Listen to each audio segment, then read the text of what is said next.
La soirée tombait sur l'île, drapant le quartier populaire d'une lumière orangée et douce qui ne parvenait pas à percer la tension palpable à l'intérieur de la modeste maison de briques. Autour de la table de la salle à manger, le silence était plus lourd que le fumet du pot-au-feu que Monique avait passé l'après-midi à préparer. Chaque objet dans cette pièce racontait une histoire de soins et de sacrifice. Le napperon en crochet sur le buffet usé, les rideaux raccommodés avec une précision d'orfèvre, le torchon brodé suspendu près de l'évier.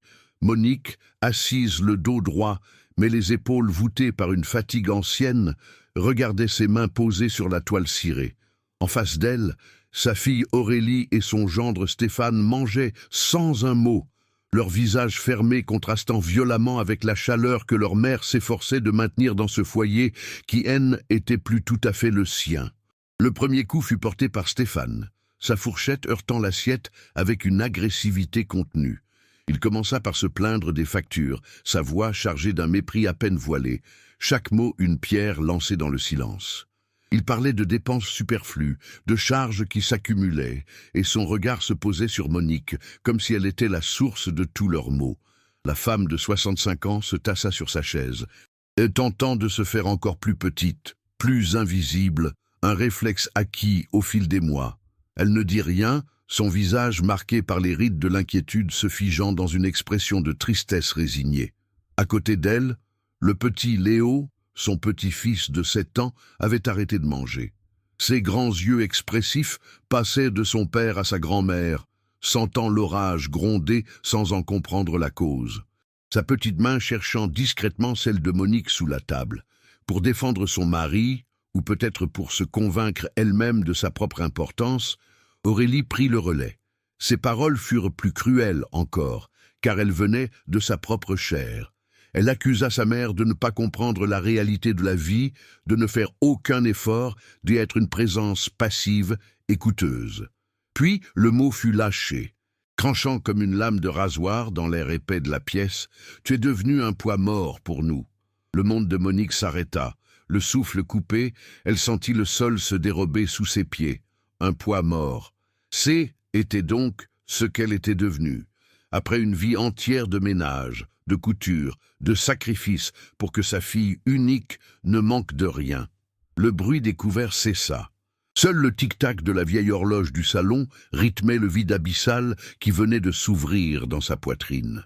L'humiliation atteignit son paroxysme lorsque, face au silence anéanti de sa mère, Aurélie se leva brusquement, le visage déformé par une colère froide. « Ça suffit, prends tes affaires et va-t'en.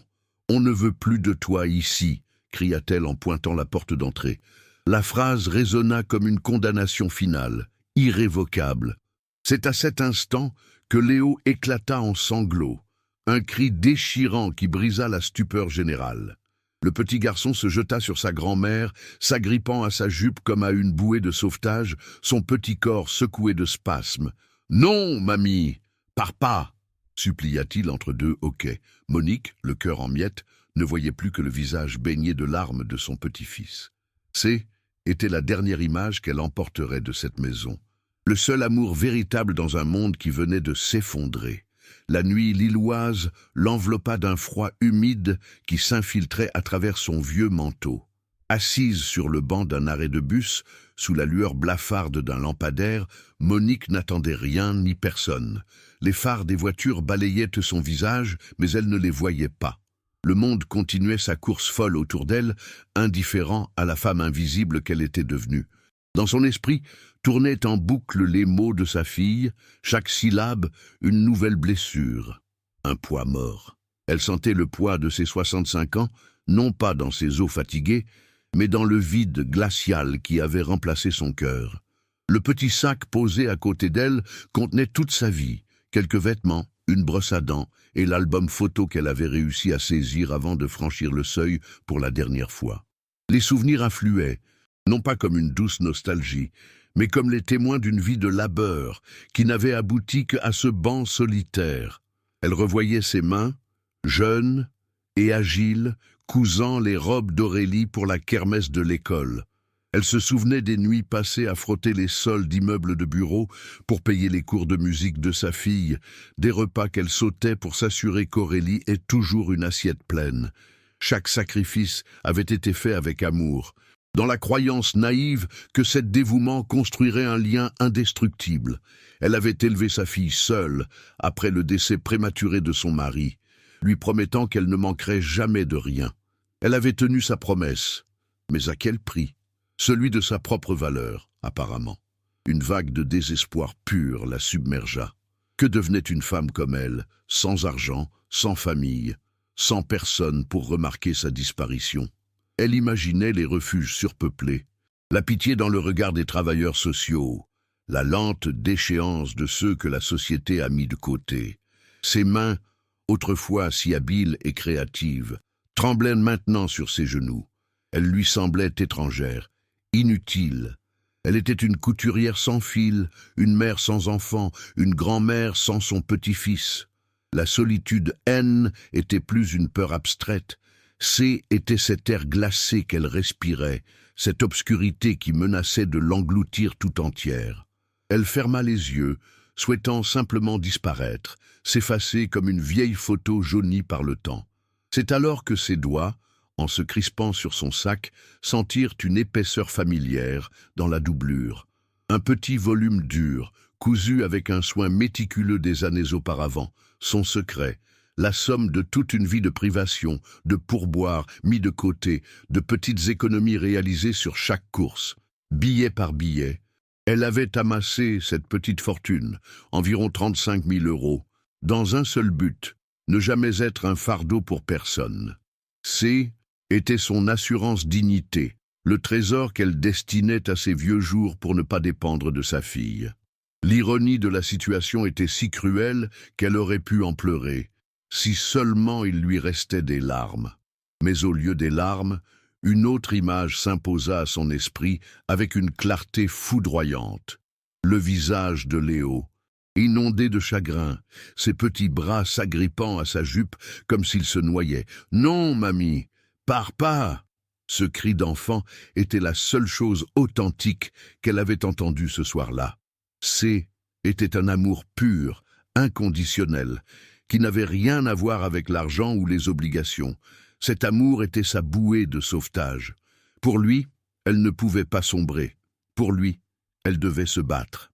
La douleur de l'humiliation commença à se muer en autre chose, une force tranquille qui montait des profondeurs de son être. Elle n'était pas un poids mort, elle était la grand-mère de Léo. Et cela changeait tout. Le conflit intérieur fit rage. Cet argent, elle l'avait toujours considéré comme un héritage pour Aurélie, un dernier filet de sécurité pour sa fille. L'utiliser pour elle-même lui semblait être l'acte le plus égoïste de sa vie, une trahison de son rôle de mère. Pourtant, que valait ce rôle si on le lui avait arraché de force? C'est dans ces moments de doute absolu qu'on réalise à quel point le soutien des autres peut tout changer. Je suis si reconnaissant pour chaque personne qui s'abonne, car cela nous permet de continuer à partager des histoires qui, je l'espère, donnent la force de se relever. Monique n'avait personne, mais elle se souvint des paroles de sa propre mère. Ta plus grande richesse, ce sont tes mains et ton cœur. Ne laisse jamais personne te dire le contraire. Une nouvelle résolution calme et solide comme l'acier s'installa en elle. L'argent N n'était pas un don qu'elle volait à sa fille. C était le salaire de sa vie. Chaque euro représentait 1 heure de ménage, une robe raccommodée, un ourlet parfaitement exécuté. C était la matérialisation de sa sueur, de sa patience, de sa compétence. En le gardant, elle ne faisait que réclamer ce qui lui revenait de droit, sa dignité. Le mot « poids mort » résonna une dernière fois, non plus comme une insulte, mais comme un défi. Elle allait leur montrer, non par vengeance, mais pour elle-même, ce que ce poids mort était capable de construire avec les outils qu'elle avait toujours eus. Sa décision était prise. Elle ne chercherait pas un refuge, mais un local, un petit espace à elle, où elle pourrait installer une machine à coudre et recommencer à zéro. Elle se leva du banc, le dos soudainement plus droit, le regard fixé sur les lumières de la ville. Elle n'était plus une victime grelottant dans la nuit. mais une femme avec un plan. Elle allait créer un lieu de beauté et d'utilité, un endroit où son savoir-faire serait non seulement apprécié, mais essentiel. Elle ne le faisait pas pour prouver quoi que ce soit à Aurélie ou à Stéphane. Elle le faisait pour honorer la femme qu'elle avait toujours été et pour construire un avenir où elle pourrait, un jour, accueillir son petit-fils dans un foyer bâti sur le respect. Pendant ce temps, dans la maison de briques, une paix artificielle était installée. Stéphane et Aurélie, après avoir justifié leur acte par une série de reproches logiques à leurs propres yeux, se sentaient libérés d'un fardeau. Ils ne s'inquiétèrent pas un seul instant du sort de Monique. Dans leur esprit, elle trouverait bien une solution, une place dans un foyer pour personnes âgées, un arrangement quelconque qui ne les concernerait plus. Ils se persuadèrent qu'ils lui avaient rendu service, la forçant à affronter une réalité qu'elle refusait de voir. Ils dormirent cette nuit-là du sommeil de ceux qui ont la conscience tranquille, ignorant la tempête qu'ils venaient de déchaîner. Mais le destin, parfois, a un sens de l'ironie particulièrement aiguisé. Quelques semaines plus tard, la réalité frappa à leur porte. L'usine où travaillait Stéphane annonça une vague de licenciements due à une restructuration économique, et son nom figurait sur la liste. La principale source de revenus du foyer était tarie du jour au lendemain. La panique s'installa, froide et insidieuse. Les factures, celles-là même qui avaient servi de prétexte pour chasser Monique, devinrent soudain des menaces concrètes, des montagnes de papier qui semblaient grandir chaque jour sur la table de la cuisine. Le mépris qu'ils affichaient écaillait pour révéler une peur primaire. Leur situation financière se dégrada à une vitesse alarmante. Les petites économies fondirent comme neige au soleil. Les disputes devinrent quotidiennes, empoisonnant l'air de la maison bien plus sûrement que ne l'avait jamais fait la présence silencieuse de Monique. C'est alors que, poussés par le désespoir, ils commencèrent à penser à elle, non avec remords, mais avec une curiosité malsaine. Où était-elle? Que était-elle devenue? Une pensée laide et opportuniste germa dans leur esprit. Et si elle avait une petite pension? Un peu d'argent caché quelque part? L'idée qu'ils aient pu laisser filer une ressource potentielle les rongeait. La nouvelle leur parvint par une voisine bavarde, croisée au marché. Elle leur raconta, avec une admiration non dissimulée, qu'elle avait vu Monique. Non pas dans un refuge, mais dans le centre-ville. Elle avait loué une petite boutique abandonnée depuis des années, un ancien pressing. Elle était en train de la retaper, de la nettoyer du sol au plafond, avec une énergie que personne ne lui soupçonnait. Elle comptait ouvrir un atelier de couture et de retouche. L'information laissa Aurélie et Stéphane sans voix. Le choc se transforma rapidement en incrédulité, puis en une jalousie amère. Le poids mort haine était pas seulement en train de survivre. Elle était en train de renaître de ses cendres, et cette vision était pour eux insupportable. Poussée par un désespoir qu'elle n'aurait jamais cru connaître, Aurélie franchit la porte de l'atelier. Le contraste était saisissant. Dehors, le ciel gris de l'île pesait sur ses épaules. À l'intérieur, une lumière chaude et l'odeur réconfortante du tissu neuf emplissaient l'espace. Le doux vrombissement de plusieurs machines à coudre créait une mélodie de travail et de camaraderie. Au centre de cette ruche, sa mère, Monique, se tenait droite, conseillant une autre femme avec un sourire patient. Hélène était plus la silhouette voûtée et silencieuse qu'Aurélie avait chassée. C était une femme d'affaires, une chef d'orchestre, une force tranquille dont l'aura de compétence et de dignité illuminait la pièce. Aurélie se sentit soudainement misérable, une étrangère venue mendier dans un royaume qu'elle ne comprenait pas, son visage défait et ses vêtements froissés témoignant de ses nuits sans sommeil. Les machines s'arrêtèrent une à une, le silence se faisant à mesure que les autres couturières remarquaient la tension sur le visage de la nouvelle venue. Aurélie s'avança, les mains tremblantes, et les mots se bousculèrent hors de sa bouche dans un flot de larmes et de honte. « Maman, je suis désolée, on a tout perdu. Stéphane ne trouve rien, on va être expulsé à la fin du mois. On va se retrouver à la rue, Léo. » Chaque mot était une confession de son échec, de son arrogance. Elle implorait non seulement de l'argent, mais une absolution qu'elle ne méritait pas, espérant que l'instinct maternel qu'elle avait si cruellement bafoué serait plus fort que la mémoire de l'humiliation. Elle tomba à genoux, le visage baigné de larmes. Une image pathétique de la cruauté retournée contre son auteur. Monique s'approcha lentement, son visage impassible, mais ses yeux contenant une profondeur de sentiment complexe. Elle ne la releva pas. Elle la laissa dans sa position de suppliante, non par cruauté, mais pour que la leçon s'imprime. D'une voix calme qui portait dans tout l'atelier silencieux, elle parla. « L'argent que tu me demandes, Aurélie, je ne l'ai plus. Je l'ai investi ici, dans ces murs, dans ces machines, dans ces femmes qui, comme moi, avaient besoin d'une seconde chance. Mais même si je l'avais, je ne te le donnerais pas, car cet argent, ce haine, n'était pas juste des billets. Était la matérialisation de ma sueur, de mes nuits sans sommeil, de ma dignité. Était le prix de la vie que tu n'as jamais pris la peine de voir, la valeur du poids mort que tu as jeté à la rue. » Elle marqua une pause, laissant le poids de chaque mot s'installer. Le visage d'Aurélie se décomposa, réalisant que le lien de dépendance qu'elle avait toujours exploité était définitivement rompu. Mais le regard de Monique s'adoucit alors, perdant sa dureté pour laisser place à une fermeté constructive. « Je ne te donnerai pas ce que tu m'as pris sans jamais le mériter, mais je peux t'offrir autre chose. Je peux te donner ce tabouret, là-bas, et cette machine à coudre. Je peux t'apprendre à t'en servir, à faire un ourlet droit, à monter une manche. Je peux t'apprendre à gagner ta vie avec tes propres mains. Le reste, Aurélie, ta dignité, ton foyer, le respect de ton fils, tu devras le gagner toute seule, comme je l'ai fait. » Cette offre était bien plus terrible et bien plus généreuse qu'un chèque. Aurélie resta sans voix, le souffle coupé. La proposition de sa mère, Haine, était ni une vengeance ni un pardon facile. Était un chemin ardu et escarpé vers la rédemption, pavé de travail et d'humilité. En cet instant, Monique se libéra complètement du fantôme de la femme qu'elle avait été. La douleur du rejet, l'humiliation des mots cruels, tout cela évapora, remplacé par la certitude tranquille de sa propre valeur. Elle n'avait pas cherché à punir sa fille, mais à lui enseigner la seule leçon qui comptait vraiment.